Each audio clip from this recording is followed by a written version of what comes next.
अभिवाचनाच्या कार्यक्रमात सादर करत आहोत पद्मविभूषण शिवशाहीर बाबासाहेब पुरंदरे लिखित राजा शिवछत्रपती या पुस्तकाचं अभिवाचन. ऐकूया या पुस्तकाच्या पूर्वार्धाचा भाग 37. अभिवाचक जयंत ठोंबरे. तिकडे देहूच्या इंद्रायणीचाही डोह ढवळला. एका वाण्याने हातातली तागडी फेकून देऊन भागवत धर्माचा विणा उचलला. सुलतानांची बळजोरी पाहून त्या वैष्णवाचे काळीज सीताफळासारखे उकलले.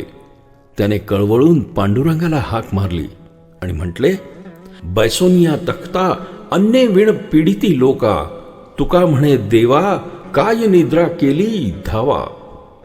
तुकाराम महाराजांनी भागवत धर्माचा विणा उचलला, तो कायमचाच. लोकांना धर्म सांगण्यापूर्वी ते स्वतः धर्ममय झाले. स्वतःतील मीपणा ते प्रथम विसरले. ते म्हणाले, माझिया मीपणावरी पडो पाषाण, जळो हे भूषण नाम माझे. सह्याद्रीने या विरक्तालाही खुणावून आर्जवानं बोलावलं. तुकोबाराय सह्याद्रीच्या मांडीवर जाऊन बसले. तिकडे श्रीकृष्णेच्या परिसरातील सह्याद्रीच्या शिखरावर समर्थ रामदास स्वामी बसले होते.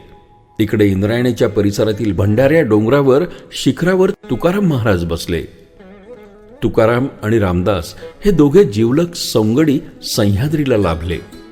या दोघातही राम होता. दोघांनीही खणखणीत रोकड्या शब्दात देवाला आणि लोकांना हाका मारायला सुरुवात केली. त्याचे ध्वनी आणि प्रतिध्वनी मराठी मुलखामध्ये उठू लागले. भंडाऱ्याच्या शिखरावर भळभळत्या वाऱ्यामध्ये उभे राहून महाराष्ट्रातील सगळ्या जाती यातींना दोन्ही हातांनी तुकोबांनी हाक मारली, या या अवघे या, माझ्या भक्तीच्या दुआनी या. भरणी आली मुक्त पेठा, करा लाटा व्यापार. उधार घ्या रे, उधार घ्या रे, अवघे या रे जातीचे. येथे पंक्तिभेद नाही, मोठे काही लहान, तुका म्हणे लाभ घ्यावा, मुद्दल भावा जतन.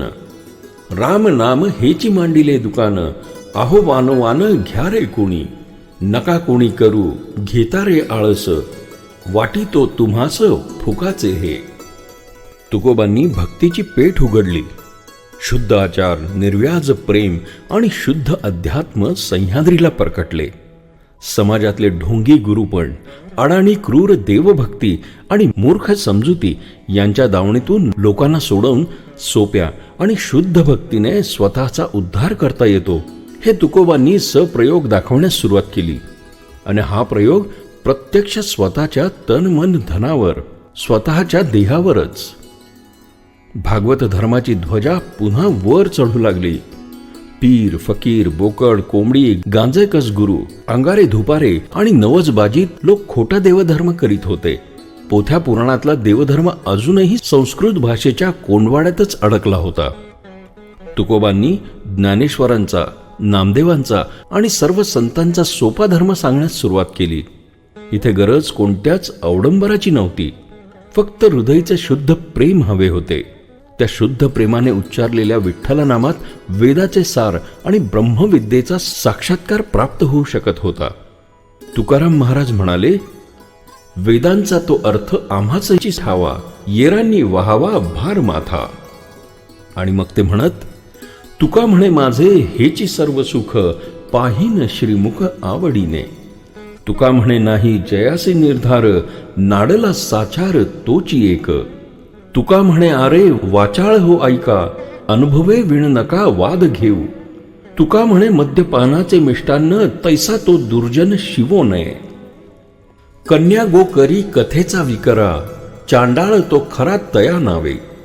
आशाबद्ध नये करू ते करीती, तुका म्हणे जाती नरकामधी.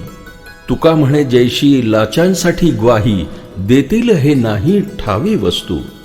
तुका म्हणे शुद्ध नाही जो आपण, तया त्रिभुवन अवघे खोटे. जाणत्या असाध्य मंत्रतंत्र काळ, येर तो सकळ मूढ लोक. तुका म्हणे विधिनिषेध लोपला, उच्छेद या झाला मार्गाचा. नवसे कन्या पुत्र होती, तरी का करणे लागे पती. जाणे हा विचार स्वामी तुकयाचा दातार. वाचोनी पढवनी जाले शहाणे, म्हणते आम्ही संत. परनारी देखोनी त्यांचे चंचळ झाले चित्त, टिळा टोपी घालूनी माळा म्हणती आम्ही साधू, दया धर्म चित्ती नाही ते जाणावे भोंदू, कलियुगी घरोघरी संत जाले फार, विदभर पोटासाठी हिंडती दारोदार, द्रव्य असता धर्म न करी नागविला राजद्वारी, कथा काळी निद्रा लागे कामी श्वानापरी जागे, तुका म्हणे जाण नर गाढवाहुनीहीन. मऊ मेणाहूनही हृदयाचे तुकोबा एवढ्या कडक शब्दांचे आसूड खोट्या धर्मबाजीवर ओढत होते. भजन लेखन करीत होते, दिंड्या पताकांच्या दाटीत नाचत होते. वाद जिंकण्यापेक्षा ते मने जिंकित होते. कार्ये केवळ वाद जिंकण्याने तडीच जात नाहीस, मने जिंकल्याने ती जातात. प्रारंभी नाठाळ दुर्जनांनी तुकोबांना छळले, अगदी चुरगाळून टाकले, पण त्यामुळेच त्यांची महती लोकांना त्वरेनं पटली. काही फुले अशी असतात की ती चुरगळल्यावर त्याचा जास्त सुगंध सुटतो. सामुदायिक भक्तीला पुन्हा असा पूर आला. तुकाराम आणि रामदास या दोघांनी शुद्ध आचार आणि शुद्ध भक्ती बिंबवण्याचं कार्य आरंभलं. लोकांना नकळत देवबळ प्रकटू लागलं.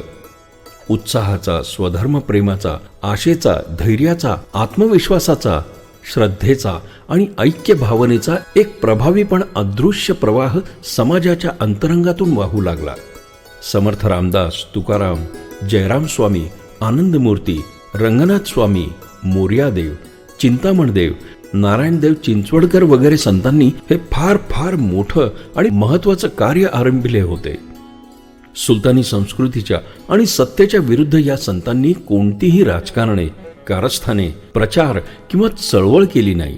तसा त्यांचा हेतूच नव्हता, त्यांची वृत्तीही नव्हती. त्यांनी राग, द्वेष, संघर्ष यांना स्पर्श न करता धर्मसंस्थापना, धर्मजागृती आणि ईश्वर सेवा एवढ्याच गोष्टींचं व्रत घेतलं. त्याचा एक सुपरिणाम सहजपणे घडत गेला, तो म्हणजे महाराष्ट्राची शिवभक्ती जागृत होऊ लागली. ब्राह्मतेज आणि क्षात्रतेज आपोआप योग्य दिशेनं फाकू लागलं. टाळ मृदुंगात रणवाद्यांचं सामर्थ्य आलं. वारकरी आणि धारकरी प्रत्येक जातीत निर्माण झाले आणि निर्माण होत होते. पराक्रमाला आणि परमार्थाला जातीचं बंधन नसतंच. रामदास स्वामी आणि तुकाराम महाराज हे केवळ सह्याद्रीला जीवलग होते असं नाही, सर्वच संत सह्याद्रीचे जीवलग होते. ही संत मंडळी सह्याद्रीच्या अंगणातच खेळली होती, वाढली होती, नांदत होती. त्यामुळे सह्याद्रीचे अनेक गुण त्यांच्या स्वभावात आणि काव्यात उतरले होते. या संतांच्या मांदियाळीने सर्वात मोठं काम केलं ते मायबोली मराठीच्या जपणुकीचं आणि सजवणुकीचं. 350 वर्षात या मराठीला कोणत्याही दरबारात मानाचा चौरंग मिळाला नाही. या इराणी, तुर्की, हापशी आणि पठाणी राज्यकर्त्यांना ज्ञानेशाच्या मराठीचं काय कौतुक आणि माया असणार. त्यांच्या गुलामांची ही भाषा. पण पोरक्या झालेल्या मायबोलीच्या अंगावर तोडे पैंजणांपासून बिंदी बिजोऱ्यांपर्यंत जडावाचे दागदागिने घातले ते या विरागी संतांनी. हे संत कवी जर जन्मालाच आले नसते तर ही माय मराठी पारच बाटून गेली असती. अस्मितेचा आत्माच नाहीसा झाला असता. या संतांची लेखणी कुलीन होती, त्यामुळे मराठीचे स्वरूप, रंग, वेशभूषा आणि संस्कार कुलीन राहिले. लेखणीचे सामर्थ्य तलवारीने मोठे असते. सशस्त्र सैनिकांची दळे बाळगणाऱ्यापेक्षाही अक्षरांच्या आणि शब्दांच्या सेना सांभाळणाऱ्या सारस्वताचे सामर्थ्य अपार असते. सैनिकांना मृत्यू आहे, शब्दांना मार्कंडेयाचे आयुष्य आहे. बादशहापेक्षाही इतिहासात दरारा दिसतो अक्षरशहांचा. संतांच्या दिंडीप्रमाणेच अगदी नकळत लोकांना जागविले शाहिरांनी, गोंधळ्यांनी, वासुदेवांनी, कीर्तनकारांनी आणि प्रवचनकारांनी. उपजीविकेचे साधन म्हणून गाता गाता आणि बोलता बोलता या मंडळींनी मराठ मुलखाच्या अस्मिता फुंकरून फुलवल्या. त्यात कोणताही राजकीय हेतू नव्हता, बुद्धिपुरस्सर प्रचार नव्हता. तरीही त्यांचे हे प्रबोधन उषक्काली अनायसे अचूक घडले. मुक्तेश्वर आणि वामन पंडित हे कविचर या उषक्कालात काव्यसंधेस बसले होते. मुक्तेश्वराचे काव्यविषय शुद्ध पौराणिक होते, तर त्यातही स्वराज्याच्या सुखाची गोडी सांगण्यात त्यांची लेखणी तल्लीन झाली. मुक्तेश्वरांची परतंत्र, अपमानित आणि वनवासी द्रौपदी धर्मराजास म्हणते, साधली या स्वराज्य संपत्ती यज्ञी देव तृप्त होती, श्राद्धी पितृगण अतिथी अन्नदाने तोषती, हरेल दारिद्र्याचे दुःख मित्रबंधू पावती सुख, अनित्य संसारी कौतुक करुणी जाती दादले, जेणे पाविजे परमदुःख काय ते साधू वृत्तीचे सुख, धैर्य उपहासिती लोक म्हणती दिने अशक्ते, व्यवहारी शांती नये कामा परमार्थ क्रोध नाशो धर्मा, जेथे ज्याच्याची महिमा ते तेथेची योजावे, खळा कुटिलांचे ठाई शांती धरिता पडणे अपाई, जैसे कंटक मर्दावे तेवी दुर्जन दंडावे, देखून या साधू संता भावे चरणी ठेवी जे माथा, तेथे दाविता क्रूरता अधप पाताळ जाईजे, असा कडखर क्षात्रधर्म मुक्तेश्वर सांगू लागले.